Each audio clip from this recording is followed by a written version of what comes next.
Fala galera, eu sou o Vicky. Eu sou o Bernardo. Estamos aqui hoje no Clube do Bolinha. Estamos aqui mais uma vez num cenário diferente. Temos aqui a nossa linda Gil Nonato. Tá aqui com a gente tá aqui só aperreando ela só um pouquinho.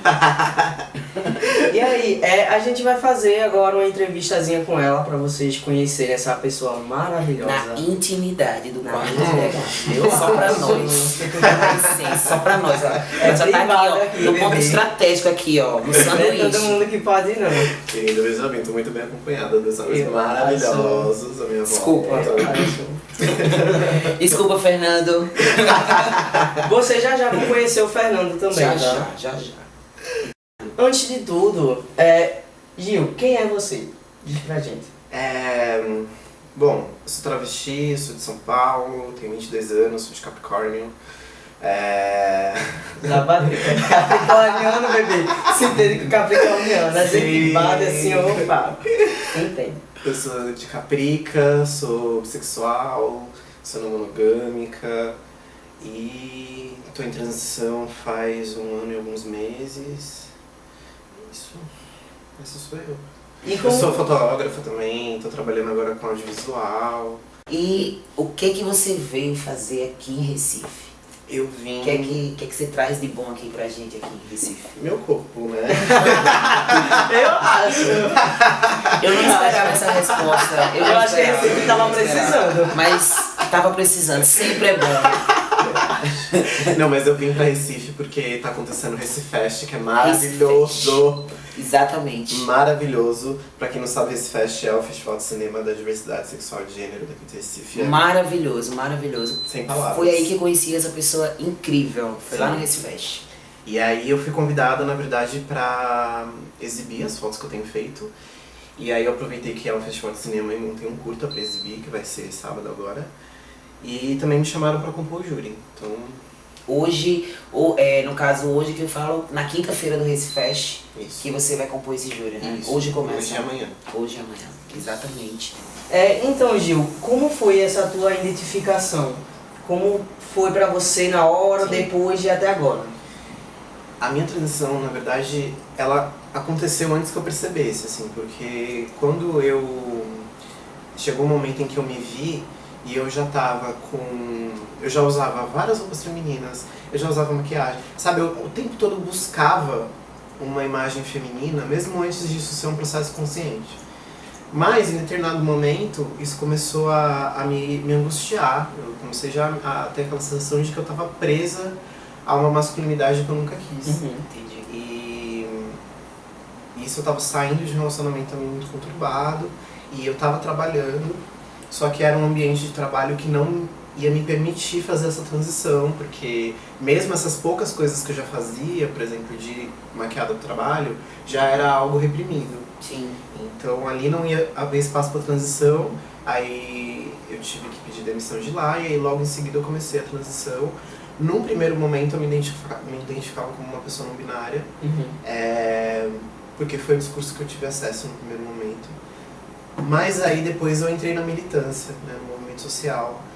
E como eu conheci o que é a identidade travesti e o significado histórico, político que tem, eu vi que é ali que eu tô, assim, independente do que eu... tá se encaixando. Sim, independente do que eu pudesse achar sobre mim, sobre o meu gênero, na rua é assim que eu vou ser tratada, sabe? Entendi.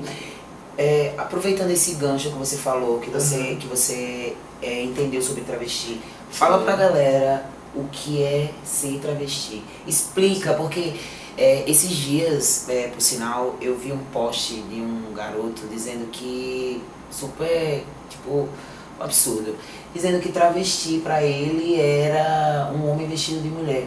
Explica aí para pessoas que pensam assim. Não. Tá. Na verdade, isso é uma questão que tem que ser muito bem falada, porque ser trans, independente de travesti, mulher transexual, homem trans, não é aparência, né? Não é se vestir dele. Tem pouco a ver com aparência e mais com existir, né? Sim. E sempre vem essa pergunta, né? Então o que é a travesti?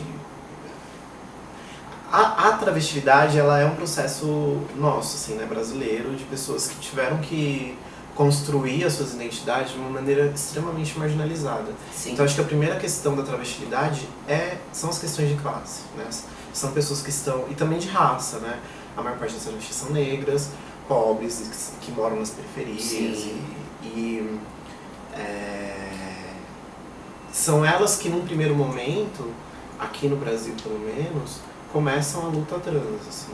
E aí em seguida vem a questão da mulher transexual, que aí vem uma diferenciação porque existem demandas políticas que são diferentes, né? Enquanto as travestis elas estão demandando acesso ao mercado de trabalho, à moradia, à saúde, as mulheres transexuais elas adotam essa identidade por conta do processo transexualizador que se instaura. Então a medicina começa a olhar para essa população e começa a categorizar essa população dentro do pensamento patologizante. Então existe o transexual masculino, que seriam as mulheres transexuais das travestis, e existe o transexual feminino, que seriam os homens trans, na linguagem da psiquiatria e da medicina. E aí as mulheres transexuais, para se opor a esse discurso, elas adotam a identidade de mulheres transexuais. Sim. Né? Primeiro mulheres e também transexuais. Porque aí também é uma população que já vai bater de frente com o poder público com relação às questões de processo transexualizador, que as travestis geralmente são excluídas. Sim. Tanto que lá em São Paulo, no CRT, os gestores eles assumem que existe um problema no atendimento do SUS que as travestis não conseguem acessar aquele processo. As travestis, no caso, as mulheres trans. Então, mulher trans já é uma outra Entendi. história. Não, no caso, as travestis não conseguem, mas nesse caso as mulheres trans. Porque o processo transexualizador, ele acaba sendo pensado dentro de um estereótipo, na verdade ele acaba sendo pensado dentro do que seria mais a demanda das mulheres transexuais no sentido de cirurgia de transgenitalização. Sim. E não é que a travesti ela nunca vai querer fazer uma transgenitalização, mas a maioria das travestis se prostituem, sabe? Elas usam o seu órgão para trabalhar. Então não acaba não sendo uma demanda. Fetiche de cliente. Sim. E, enfim, aí o processo de humanização também não é muito adequado, muito por essa questão do trabalho, sabe? Elas têm necessidade de trabalho que acabam não se encontrando, enfim, são N questões. Então, puxando já isso, pra muita gente na sociedade, mulher trans e principalmente travesti, tá no mundo da prostituição. Sim. Em que muitas estão, Sim. É a realidade. Mas a questão é o porquê, como é o mercado de trabalho para essas pessoas? É um estigma, né? Mas é um estigma que tem um pé na realidade, porque é isso. A gente, no movimento, a gente faz uma estimativa, assim, uma estimativa porque a gente ainda não tem como coletar dados para confirmar isso, mas a estimativa é de que em torno de 90% das meninas prostituem, assim. Porque se a gente tiver um grupo aqui de 10 travestis, 9 vão ser prostitutas, sabe? E porque a exclusão do mercado de trabalho começa desde cedo. Então, se é uma pessoa que é pobre, ela primeiro vai ser excluída do ambiente familiar e do ambiente educacional. Ela não vai conseguir ter acesso a uma educação básica. Poucas concluíram o ensino médio, o que já colabora para uma falta de acesso ao mercado de trabalho enorme. E aí, quando são excluídas do ambiente familiar, muitas delas encontram acolhimento nas meninas que já estão na rua. Sim. As próprias cafetinas acabam sendo aquelas que acolhem essas meninas e que, enfim, colocam elas na lógica do trabalho sexual. Querendo ou não, colocam elas pra trabalhar, coisa que outras pessoas não colocariam. Então, tipo, é como se fosse... É um meio, é o que tem. É como se fosse uma última opção, porque senão... É a única, né, pra muitas. Assim, e também tem aquela coisa, quando a gente fala de prostituição, acaba caindo nessa questão de escolha.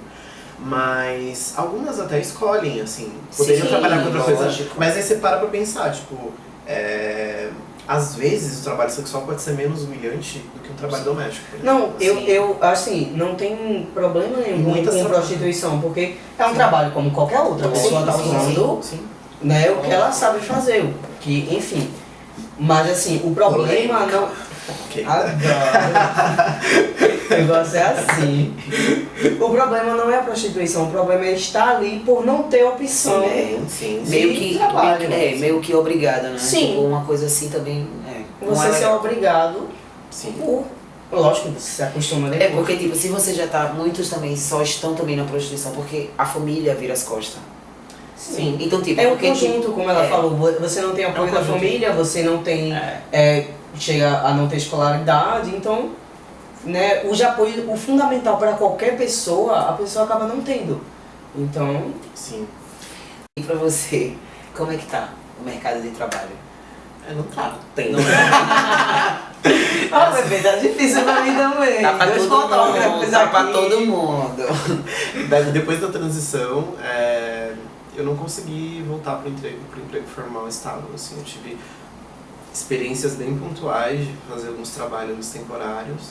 E aí, mas também tem essa... Quando a gente fala de mercado de trabalho, falando de travestis e mulheres transexuais, tem a prostituição, mas também tem muitas que trabalham, por exemplo, nos call centers de telemarketing. Sim. Então a gente percebe que o quê? Assim, a transfobia ela acaba sendo a opressão, né, transfóbica acaba sendo um jeito de criar uma mão de obra trabalhista extremamente precária e barata. Sim. Porque tipo, no caso você tá falando, cadê as mulheres trans, tipo, numas lojas de shopping? Você tá falando assim, tipo, como vitrine, porque Sim. como vitrine, porque eu falo como vitrine, porque eu sou vendedor, mas tipo, quando a gente tá lá no shopping, a gente querendo ou não é vitrine. Sim, sim. Então, né, por que não? E eu passei por uma experiência dessa, porque eu fui numa entrevista de emprego para uma empresa de telemarketing, onde a empresa mesmo diz que respeita o nome social, mas é uma inclusão de nome social que, enfim, não funciona. E eu passei por 3 processos seletivos. O primeiro, eu não fui aprovada porque como é que fala? O RH.